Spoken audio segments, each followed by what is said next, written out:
பிரியமானவர்களே, இந்த நாளில் உங்களை சந்திக்க நான் மிகுந்த மகிழ்ச்சி அடைகிறேன். இந்த நாளில் கர்த்தர் நமக்கு கொடுக்கிற வாக்குத்தத்தம் சங்கீதம் 109வது சங்கீதம் 4வது வசனம், Psalms 109 verse 4. என் சிநேகிதருக்கு பதிலாக என்னை விரோதிக்கிறார்கள், நானோ ஜெபம் பண்ணி கொண்டிருக்கிறேன். நான் விசுவாசிக்கிறேன், உங்களை சிநேகிக்க நினைக்கிறவர்கள் இந்த நாளில் உங்களுக்கு விரோதமாய் எழும்பி நிற்கலாம். உண்மையாகவே நான் விசுவாசிக்கிறேன், உங்களை பகைக்கலாம், உங்களுக்கு விரோதமாய் பேசலாம், உங்களுக்கு விரோதமாய் செயல்படலாம். ஆனால் நீங்கள் செய்ய வேண்டிய காரியம், இந்த நாளில் நீங்கள் அவர்களுக்காக ஜெபியுங்கள். நானும் ஜெபம் பண்ணி கொண்டிருக்கிறேன். ஒருவேளை உங்கள் குடும்பத்தார்களுக்கு விரோதமாய் பேசி கொண்டிருக்கலாம். உங்கள் வாழ்க்கையில் நிச்சயமாகவே அநேகர், உங்கள் கூட வேலை செய்கிறவர்கள் உங்கள் ஆஃபீஸில் உங்களுக்கு விரோதமாக எழும்பி இருக்கலாம். உங்கள் நண்பர்கள் உங்களுக்கு விரோதமாக எழும்பி இருக்கலாம். இந்த கால வேளையில் அப்படிப்பட்ட ஒரு பாரத்தோடு நீங்கள் காணப்படலாம். ஆனால் இன்றைக்கி நீங்கள் செய்ய வேண்டிய ஒரே ஒரு காரியம், அவர்களுக்காக ஜெபியுங்கள். சத்துருகளுக்காக நீங்கள் ஜெபியுங்க, அவங்களை ஆசீர்வதியுங்க. நிச்சயமாக நான் விசுவாசிக்கிறேன், இந்த நாளை முடிக்கும் பொழுது கர்த்தர் உங்களுக்கு சாதகமாக எல்லாவற்றையும் முடிப்பார். நீங்கள் தைரியமாக இருங்க, நீங்கள் கலங்கி போகாதீங்க. நம்ம எல்லாரும் ஜெபிக்கலாமா? நன்றி ஆண்டவரே, இதனாலே ஆண்டவரே, எங்களை விரோதிக்கிறவர்கள், பகைக்கிறவர்கள் அநேகராக இருக்கிறார்களப்பா. ஆனால் இந்த நாளிலே அவர்கள் மத்தியில் ஆண்டவரை நான் ஜெபம் செய்து கொண்டிருக்கிறேன். ஆண்டவரே, அவர்களுக்காக ஜெபிக்கிறேன். சங்கீதக்காரன் சொன்னது போல, நானோ ஜெபம் செய்து கொண்டிருக்கிறேன் என்று சொன்னது போலப்பா, உடைய பிள்ளைகள் ஒவ்வொருவரும் ஆண்டவரே என்னால் ஜெபத்தில் தடுத்திருக்கட்டும். அந்த பிள்ளைகளுக்கு விரோதமாக எழும்புகிற எல்லா ஆயுதங்கள் வாய்க்காதே போவதாக.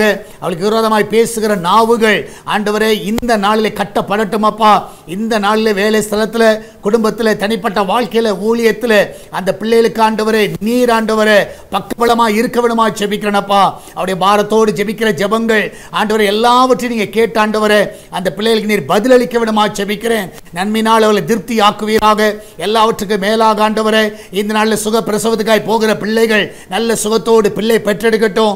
காலேஜ் அட்மிஷனுக்கு போகிற பிள்ளைகளுடைய தேவைகள் எல்லாவற்றையும் நீங்கள் சந்திங்கப்பா. அந்த பிள்ளைகளுக்கு ஒரு குறைவு இருக்கக்கூடாது, எல்லாம் நிறைவாய் ஆண்டவரே அந்த ஃபீஸ் எல்லாம் கட்டுவதற்கு உதவி செய்வீராக. ஆண்டவரே, இந்த நாளில் ஹாஸ்பிட்டலில் இருக்கிற பிள்ளைகள் சுகமாய் வீட்டுக்கு வரட்டும் ஆண்டவரே. ஆண்டவரே, எல்லா மெடிக்கல் ரிப்போர்ட் எல்லாம் நார்மல் என்று வரட்டும். சரீரத்தில் இருக்கிற எல்லா பலவீனங்கள் இயேசுவின் நாமத்தில் மறைந்து போகட்டும் அப்பா. எல்லாவற்றுக்கும் மேலாக வெளிநாட்டில் இருக்கிற பிள்ளைகளை சுகமாய் காத்து கொள்ளுங்க, அந்த சுகமாய் தங்க பண்ணுங்க, சமாதானமாய் காத்து கொள்ளுங்கப்பா. ஆண்டவரே, இந்த நாளில் ஆண்டவரே ஆண்டவரே கர்த்தாவே இன்றைக்கு போகிற பிள்ளைகள் ஆண்டவரே கர்த்தாவே ஜெயத்தோடு திரும்பி வரட்டும் அப்பா. ஆண்டவரே, சால்வேஷன் டிவிக்காக ஜெபிக்கிறோம். அந்த தேவைகள் எல்லாம் சந்திங்க ஆண்டவரே. இந்த நாளில் வழிகளை உருவாக்குங்க ஆண்டவரே. நாங்கள் எடுக்கிற முயற்சிகள் எல்லாம் ஆசீர்வாதமாய் மாறட்டும் ஆண்டவரே. இந்த ஊழியத்தை தாங்குகிற பிள்ளைகள், ஜெபிக்கிற பிள்ளைகள் எல்லாரும் ஆசீர்வதிங்கப்பா. கூகுள் பே, ஃபோன்பே, பேடிஎம் மூலமாக, மணி ஆர்டர் மூலமாக, பேங்க் டிரான்ஸ்ஃபர் மூலமாய் வருகிற எல்லா காணிக்கைகள், எல்லா தசமங்களை ஆசீர்வதிங்கப்பா ஆண்டவரே. திருச்சபையை ஆசீர்வதிங்க, விசுவாச குடும்பங்களை ஆசீர்வதிங்க, சால்வேஷன் டிவி வியூவர்ஸ் குடும்பங்களை ஆசீர்வதிங்க. எல்லா நன்மையால் நிரப்புங்கப்பா. அநேக ரட்சிக்கப்படுவோம், ஞானஸ்நானம் பெற உதவி செய்வீராக.